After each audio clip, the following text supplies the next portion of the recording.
എൻ്റെ പ്രിയപ്പെട്ടവരെ, രാവിലെ ഈ പ്രാർത്ഥനയും കൂടി പോകുന്നത് എത്രയെത്ര മനുഷ്യരാവാന്ന് സാക്ഷ്യം പറഞ്ഞെന്നറിയാവോ? അവർക്കതൊരു വലിയ ബലമാണ്.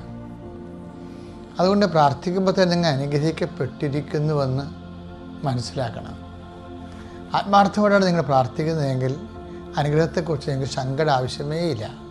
അപ്പോൾ നമുക്ക് പ്രാർത്ഥിക്കാം. കർത്താവിൻ്റെ ഉന്നതമായ നാമത്തിന് സ്തോത്രം ചെയ്യുന്നു. കർത്താവിൻ്റെ വിശുദ്ധ പൗരോഹിത്യത്തെ മഹത്വപ്പെടുത്തണമേ. കർത്താവെ, സഭയിലുള്ള സാന്നിധ്യം പ്രകടമാക്കണമേ. 39 വർഷം ഞാൻ അർപ്പിച്ച കൃപാനയുടെ യുഗതിയാൽ കൃപാസ്ഥാനത്താറെ ജീവനോടെ പ്രത്യക്ഷപ്പെട്ട പരിശുദ്ധ അമ്മയുടെ പ്രത്യക്ഷീകരണത്തിൻ്റെ സ്ഥിരീകരണത്തിനായി ആൾത്താരെ നടന്ന 10,000-കണക്കിന് ആരാധന ശക്തിയാൽ പിതാവിൻ്റെയും പുത്രൻ്റെയും പരിശുദ്ധ നാമത്തിൽ നീ നിൻ്റെ കുടുംബവും അനുഗ്രഹിക്കപ്പെടട്ടെ. നിൻ്റെ യാത്രകൾ, നിൻ്റെ ഉദ്യമങ്ങൾ, നിൻ്റെ എല്ലാവിധ ഇന്നത്തെ ഇടപെടലുകളും കർത്താവിൻ്റെ നാമത്തിൽ ഞാൻ ആശീർവദിക്കുന്നു. കർത്താവെ, ഈ മക്കളെ, ദൈവവിധങ്ങളെ ഇന്ന് ഏറ്റവും കൂടുതൽ അലട്ടപ്പെടുന്ന വിഷയങ്ങൾ എല്ലാം അങ്ങയുടെ തിരുസന്നിധിയിൽ ഞാൻ ഈ പ്രഭാതത്തിൽ സമർപ്പിക്കുന്നു. കർത്താവ്, ആരോടെങ്കിലും സംസാരിക്കാനുണ്ടെങ്കിൽ അത് വളരെ സങ്കടകരമായ സിറ്റുവേഷൻസ് ആണെങ്കിൽ സഞ്ചാരി മാതാവിൻ്റെ പ്രത്യേക സാന്നിധ്യം ഉണ്ടാകാൻ ഇടയാക്കണമെന്ന് പ്രാർത്ഥിക്കുന്നു. കർത്താവ്, എവിടെയെങ്കിലും പോകാനുണ്ട്, അതുപോലെ എന്തെങ്കിലും നേടാനുണ്ട്, എന്തെങ്കിലും ചെയ്യാനുണ്ട്, എന്തെങ്കിലും കൊണ്ടുവരാനുണ്ട്, വാങ്ങിക്കാനുണ്ട്, അങ്ങനെ എല്ലാ മണ്ഡലങ്ങളിലും നിൻ്റെ യാത്രയുടെ എല്ലാ ലക്ഷ്യങ്ങളിലും സഞ്ചാരി മാതാവ്, പരിശുദ്ധ ദേവമാതാവിൻ്റെ മാധ്യസ്ഥതനെ ഏൽപ്പിക്കുന്നു. കർത്താവെ, ഞാൻ നിനക്ക് മുമ്പേ എൻ്റെ ദൂതനെ അയക്കുമെന്നുള്ളത് അങ്ങയുടെ വാഗ്ദാനമാണെങ്കിൽ ഉടമ്പടി ജീവിതത്തിലെ ആ വാഗ്ദാനത്തിന് ഞങ്ങൾക്ക് അനുഭവവേദ്യമാകുന്ന അങ്ങയുടെ സാന്നിധ്യം, അങ്ങയുടെ സാന്നിധ്യം അറിയത്തേണ്ടതാണ്.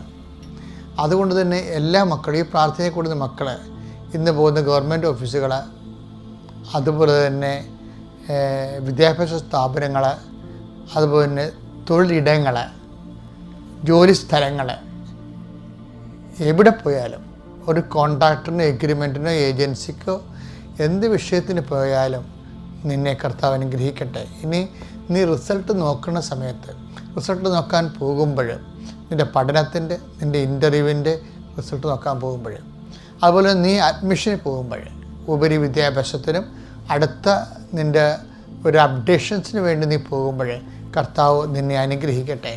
എൻ്റെ ദൈവപൈതലെ, നീ കർത്താവുമായി നല്ല ഒരു ഉടമ്പടി ജീവിതത്തിലായിരിക്കാൻ വേണ്ടി എപ്പോഴും ശ്രദ്ധിക്കണം. എൻ്റെ കർത്താവിൻ്റെ ഉന്നതമായ നാമത്തിൽ രോഗികളെ ഞാൻ ആശീർവദിക്കുന്നു. ആശുപത്രി കിടക്കുന്ന രോഗികളെയും വീട്ടിൽ വേദനിക്കുന്ന രോഗികളെയും കർത്താവിൻ്റെ നാമത്തിൽ ആശീർവദിക്കുന്നു. ഗർഭിണികളെ ആശീർവദിക്കുന്നു. മക്കളെല്ലാത്തവർക്ക് വേണ്ടി പ്രാർത്ഥിക്കുന്നു. മക്കളെല്ലാത്തതിൻ്റെ നോവ് അനുഭവിക്കുന്ന, മാനസിക അനുഭവിക്കുന്ന മക്കൾക്ക് വേണ്ടി പ്രാർത്ഥിക്കുന്നു. അടിക്കടി മരണം സംഭവിക്കുന്ന കുടുംബങ്ങളെ പ്രത്യേകം സമർപ്പിച്ച് പ്രാർത്ഥിക്കുന്നു. നിൻ്റെ ഹൃദയത്തോട് ഞാൻ ചേർത്ത് വെക്കുന്നു. എൻ്റെ കർത്താവിൻ്റെ ശക്തി അതിലേക്ക് ആവശ്യിക്കുകയും ആ കുടുംബങ്ങളിൽ അനുഭവിക്കുന്ന എല്ലാ ഒറ്റപ്പെടുന്ന എല്ലാ സാഹചര്യങ്ങളിലും നിൻ്റെ സന്ധിപ്പും സമാധാനവും കർത്താവിൻ്റെ കൃപ നിന്നെ ആവശ്യിക്കട്ടെ പ്രാർത്ഥിക്കുന്നു. എൻ്റെ കർത്താവിൻ്റെ ഉന്നതമായ നാമത്തിൽ സഭയുടെ അധികാരത്തിന് ജോലികളെ ആശീർവദിക്കട്ടെ. നിൻ്റെ വരുമാന മാർഗങ്ങളെ ആശീർവദിക്കട്ടെ. നിൻ്റെ കെട്ടിക്കിടക്കുന്ന പണവും കിട്ടാത്ത കടങ്ങളും കർത്താവ് ഏറ്റെടുക്കട്ടെ എന്ന് പ്രാർത്ഥിക്കുന്നു. കാണാത്ത വസ്തുക്കളും, ഭാഗവടപടി ചെയ്യാത്ത പുരയിടങ്ങളും, ഡിവിഷൻ ചെയ്ത് കിട്ടാത്ത പുരയിടങ്ങളും, ഭവന നിർമ്മാണത്തിന് ആവശ്യമായ നിലനിൽക്കുന്ന തടസ്സങ്ങളും യേശുക്രിസ്തു നീങ്ങിപ്പോട്ടെ എന്ന് പ്രാർത്ഥിക്കുന്നു. എൻ്റെ കർത്താവിൻ്റെ ഉന്നതമായ നാമത്തിൽ സഭയുടെ അധികാരത്തിൽ കുരിശിൻ്റെ അടയാളത്തിൽ നീ രാത്രി ഇന്ന് കിടക്കയിലെത്തുന്നത് വരെ നിൻ്റെ ഓരോ വലത്തുമിടത്തും, വീട്ടിലും വഴിയിലും ജലത്തിലും കരയിലും നീ ഇടപെടുന്ന സഞ്ചരിക്കുന്ന ഓരോ സാഹചര്യങ്ങളിലും, നീ സന്ദർശിക്കുന്ന വ്യക്തികളിലും, സംഭവിക്കുന്ന വിഷയങ്ങളിലും കർത്താവിൻ്റെ ചൈതന്യം നിന്നെ നിറഞ്ഞു നിന്ന് കോരിയെടുത്ത് കർത്താവിൻ്റെ സന്നിധിയിൽ നീ അനുഗ്രഹിക്കപ്പെടട്ടെ. പിതാവിൻ്റെയും പുത്രൻ്റെയും പരിശുദ്ധാത്മാവിൻ്റെയും നാമത്തിൽ.